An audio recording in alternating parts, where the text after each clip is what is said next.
नमस्कार दोस्तों, स्वागत है आप सभी लोगों का एक बार फिर से हैप्पी जिंदगी यूट्यूब चैनल में। दोस्तों, अगर आपने हमारे चैनल को सब्सक्राइब नहीं किया है तो हमारे चैनल पर जाकर सब्सक्राइब करिएगा, बेल आइकन को जरूर दबाइएगा। तो हम सच्चे हृदय से पूजा पाठ तो करते हैं, लेकिन हमारी मनोकामना पूरी नहीं हो पाती है, कष्टों का निवारण भी नहीं हो पाता है, हमें मानसिक शांति भी नहीं मिल पाती है। ऐसा क्यों होता है? आपको पूजा का पूरा फल प्राप्त क्यों नहीं होता है? आपका मन हमेशा भी शांत रहता है। कारण यह भी हो सकता है कि आपकी पूजा करने का तरीका गलत हो, या आप पूजा करते समय जरूरी चीजों को भूल रहे हैं, फिर कोई ऐसी भूल कर रहे हैं वजह से आपकी आराधना ईश्वर तक नहीं पहुंच पा रही है। वास्तु शास्त्र में भी पूजा की सामग्री सभी वस्तुओं की अपनी एक विशेषता होता है, चाहे कुमकुम हो या फिर रोली हो, अवल हो, कपूर हो, धूप, दीप, नदेव इत्यादि हो, भी हम विधि विधान से पूजा पाठ करते हैं। सभी सब एक विशेष सामग्री का विशेष रूप होता है, उसी क्रम का हमें भी पालन करना चाहिए। को कुछ ऐसी बात बताएंगे जो आप हमेशा पूजा करते समय इन बातों का ध्यान रखें। भगवान श्री हरि विष्णु के अनुसार कौन सी ऐसी से घर में सुख, समृद्धि और ऐश्वर्य की प्राप्ति होती है, जान लेते हैं। दोस्तों, उससे पहले आपने हमारे वीडियो को लाइक नहीं किया है तो लाइक कर दीजिएगा। कमेंट बॉक्स में लिख दीजिए नमो भगवते वासुदेवाय जरूर लिखें। पहले आप यह देखिए आपका मंदिर सही दिशा में है या नहीं। तो शास्त्र के अनुसार मंदिर हमेशा ईशान कोण में होना चाहिए, यानी कि दिशा में होना चाहिए। स्नान आदि से स्वच्छ होकर साफ कपड़े पहनकर ही नियम पूर्वक की पूजा करनी चाहिए, और हमेशा सुबह शाम भगवान के सामने एक दीपक जरूर जलाना चाहिए।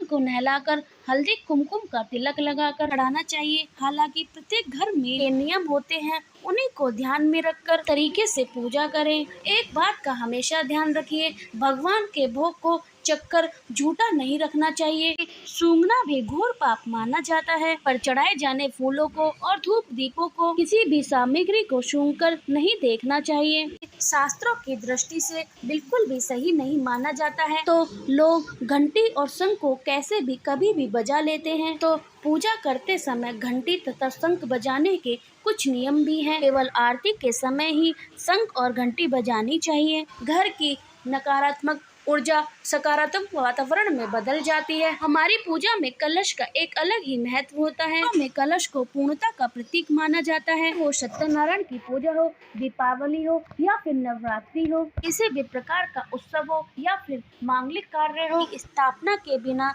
सभी पूजा अधूरी मानी जाती है। में कलश का प्रयोग देवता के आगमन के लिए किया जाता है। के सामने तांबे के कलश में पानी भरकर रखना शुभ होता है कि यदि हम रोज की पूजा करते समय भी एक कलश में पानी भरकर रखते हैं, चमत्कारी प्रभाव हमें अवश्य ही देखने को मिलता है। अशुभ होता है का हो जाता है नाश, ऐसे घर का कर देती है त्याग। साथ ही इस वीडियो में ये उन विशेष चीजों के बारे में पूजा घर में होना होता है बेहद। तो दोस्तों, घर में सुख, समृद्धि, धन की कामना करते हैं। यह तीन के पूजा घर में होनी ही चाहिए। भगवान कृष्ण ने इनके बारे में बताया है।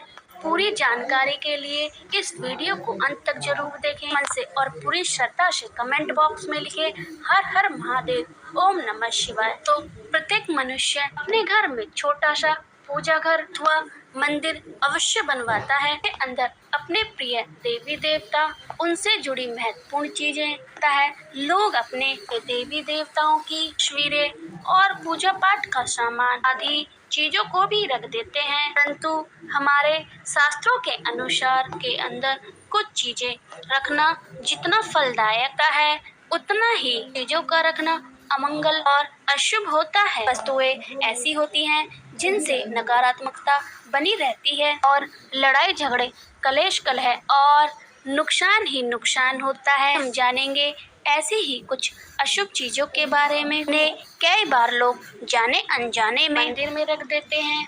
आपके मंदिर में भी कई ऐसी चीजें रखी गई हैं, तो उन्हें दूसरी जगह हटा करके रख दें। पूजा घर में भूल कर भी ना रखें। ऐसा करते हैं क्योंकि उन्हें लगता है कि यह चीजें धार्मिक हैं, भी पूजा की जानी चाहिए। भगवान श्री कृष्ण कहते हैं कि कलयुग में मनुष्य कुछ अशुभ चीजों को धार्मिक मानकर पूजा करेगा। कुछ धार्मिक शास्त्रों में वर्जित माना गया है। भगवान कृष्ण ने पहले ही भगवान ने भविष्यवाणी की थी, कलयुग में मनुष्य अधार्मिक और अशुभ चीजों की पूजा करेगा। तो चलिए जान लेते हैं कि हमारे पूजा घर में कौन सी चीजें रखनी चाहिए और कौन सी चीजें नहीं। उससे पहले हम आपसे रिक्वेस्ट करते हैं और वीडियो को लाइक जरूर करिएगा, दोस्तों को शेयर कर दीजिएगा। अभी तक आपने चैनल को सब्सक्राइब नहीं किया है तो चैनल को सब्सक्राइब करिएगा, आइकन जरूर दबाइएगा। दोस्तों सबसे पहले दीपक और धूपदान के बारे में जान लें तो भारत की परंपरा मिट्टी से जुड़ी हुई है।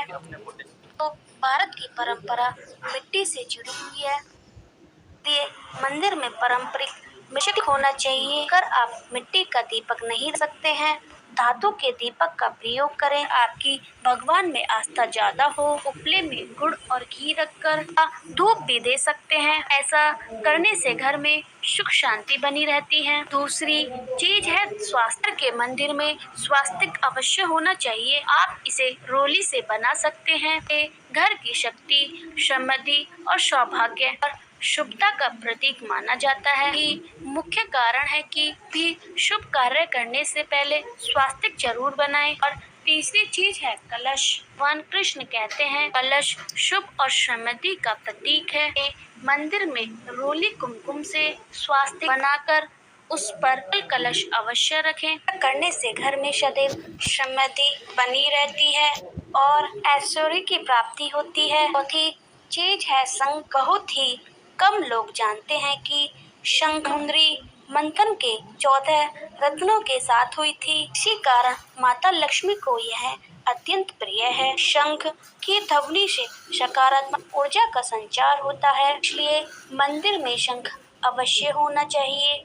घर में कभी धन की कमी महसूस नहीं होती। पांचवी चीज है घंटी। मंदिर में आपने घंटी अवश्य देखी होगी। घंटी को बहुत शुभ कारक माना जाता है। इस घर के मंदिर में घंटे की आवाज भी है, वहाँ का वातावरण शुद्ध और पवित्र बनता है। इस घर में पूजा के दौरान घंटी बजाई जाती है। इस घर के आसपास की सभी नकारात्मक शक्तियाँ दूर हो जाती हैं। साथ ही सुख समृद्धि के द्वार खुलने लगते हैं। तो यह वो चीज है घर के मंदिर में जरूर रखना चाहिए। ये अब जान लेते हैं कि के मंदिर में कौन सी चीजें कभी भी नहीं रखनी चाहिए। पहली बात, गणेश जी की विषम संख्या में मूर्तियाँ। तो पूजा घर में गणेश जी की कभी भी मूर्तियाँ 1, 3, 5 ऐसे विषम संख्या में ना रखें। अपने मंदिर में गणेश जी की केवल 2 मूर्तियाँ रखें, इसे शुभ माना जाता है। आप अपने मंगल की कामना करते हैं,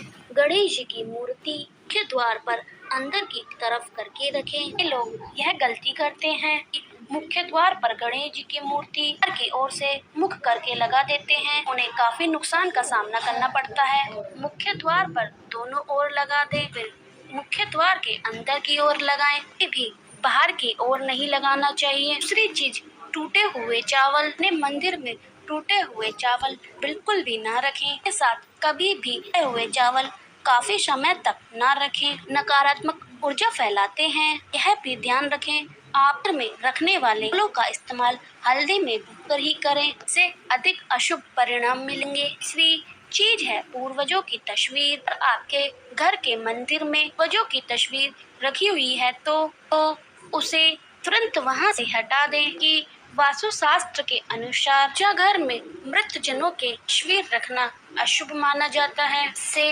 अशुभ परिणाम प्राप्त होते हैं। प्रयोजन पुण्य और सम्मान के हैं तो उनका स्थान देवताओं के बराबर नहीं है। प्रयोजन तस्वीर पूजा घर में रखने से घर का वातावरण भी नकारात्मक बन जाता है, इसका अशुभ परिणाम हमें भुगतना पड़ता है। तो साधु संत की मूर्ति तस्वीरें पूजा घर में रख देते हैं, लेकिन ऐसा करना अशुभ माना जाता है। आप किसी साधु संत को मानते हैं तो उनकी तस्वीर दीवार पर लगा सकते हैं। इन पूजा घर में भूल से भी ना रखला है भैरव जी और शनिदेव की मूर्ति। घर के मंदिर में भैरव जी, शनिदेव अथवा काली माँ की मूर्तियाँ भी नहीं रखनी चाहिए। इसके साथ ही माता लक्ष्मी जी की खड़ी हुई मूर्ति पूजा घर में नहीं होनी चाहिए। माता लक्ष्मी जी सदैव बैठी हुई मुद्रा में होनी चाहिए। तो इस प्रकार से पूजा घर में इन मूर्तियों को नहीं रखना चाहिए। आप जानते हैं इन विशेष चीजों के बारे में तो आपके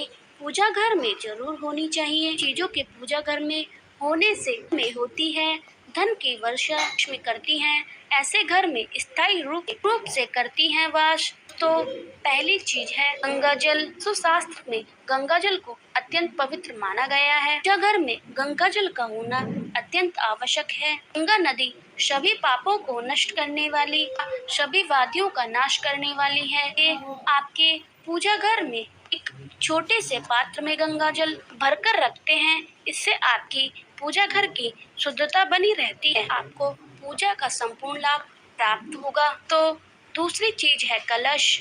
दोस्तों, शास्त्रों में कलश का पूर्णता का प्रतीक माना गया है। चाहे वो सत्यनारायण की पूजा हो, दीपावली हो, नवरात्रि का पर्व हो या फिर किसी भी प्रकार का उत्सव हो, मंगलीय कार्य हो, की स्थापना के बिना सब कुछ अधूरा माना जाता है। पूजा में कलश का स्थापना देवताओं के लिए आवाहन करने के लिए किया जाता है। ईश्वर के सामने तांबे के पात्र में पानी भरना इतना शुभ होता है कि अगर हम अपनी रोज की पूजा करते समय कलश में पानी भरकर रखें तो उसका चमत्कार अवश्य देखने को मिलता है। ये मुख्य रूप से तांबे के कलश का प्रयोग करें। पूजा में अगर किसी सामग्री की कमी रह जाए तो परेशान ना हो, पूजा बीच में ना छोड़ें। ऐसे में भगवान को चावल और फूल चढ़ाएं। मन में ही उस चीज का ध्यान करें। प्लास्टिक की बोतल में या किसी अपवित्र धातु में जल को कभी नहीं रखना चाहिए। पवित्र धातु एल्युमिनियम और लोहे से बने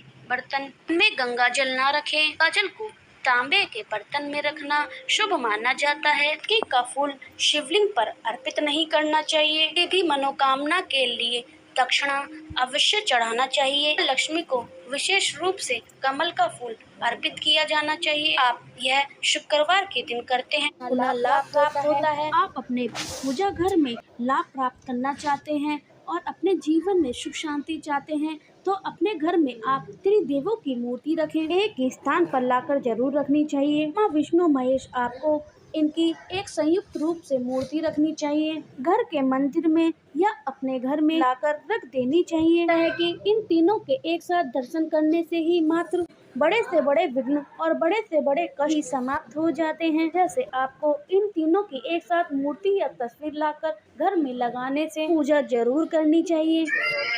जिन्हें पूजा घर में स्थान नहीं देना चाहिए, इन तस्वीरों को अपने पूजा घर में स्थान दिया है, समझ लीजिए कि आपको कंगाली का सामना करना पड़ेगा, देवी देवताओं के क्रोध का सामना करना पड़ेगा। एक बात का ध्यान जरूर रखना चाहिए, पूजा घर में गणेश जी की विषम संख्या में 5 बहुत ही अशुभ माना जाता है। मूर्ति को एक साथ रखना बहुत ज्यादा शुभ माना जाता है। आप गणेश जी की मूर्ति रखते हैं, उनके अलावा आपको कोई भी मूर्ति नहीं रखनी चाहिए। इन्हें स्थापित करते वक्त ध्यान दें कि इनका चेहरा घर के मुख्य द्वार तरफ होना चाहिए। आपको अच्छे धन की प्राप्ति हो सके तो इस बात का ध्यान रखें कि घर में अंगूठे से बड़ा शिवलिंग नहीं रखना चाहिए। एक छोटा सा शिवलिंग रखें और इससे ज्यादा शिवलिंग आपको नहीं रखना चाहिए। वैसे तो आप अपने घर में शिवलिंग ही ना रखें तो बहुत अच्छा होता है। जब भी अगर आप रखते हैं तो अंगूठों के आकार से बड़ा शिवलिंग नहीं होना चाहिए, छोटा ही शिवलिंग रखें। एक बात का ध्यान जरूर रखें, एक से ज्यादा शिवलिंग घर में रखना नहीं चाहिए। अपने घर में शिवलिंग रखते हैं, शिवलिंग पर आपको भूलकर भी तुलसी नहीं रखनी चाहिए। अपने घर में शिवलिंग रखा है, उसके ऊपर का पत्ता रख लिया है तो आपको देवी देवताओं के क्रोध का सामना करना पड़ेगा। इससे आपको कोई नहीं रोक सकता।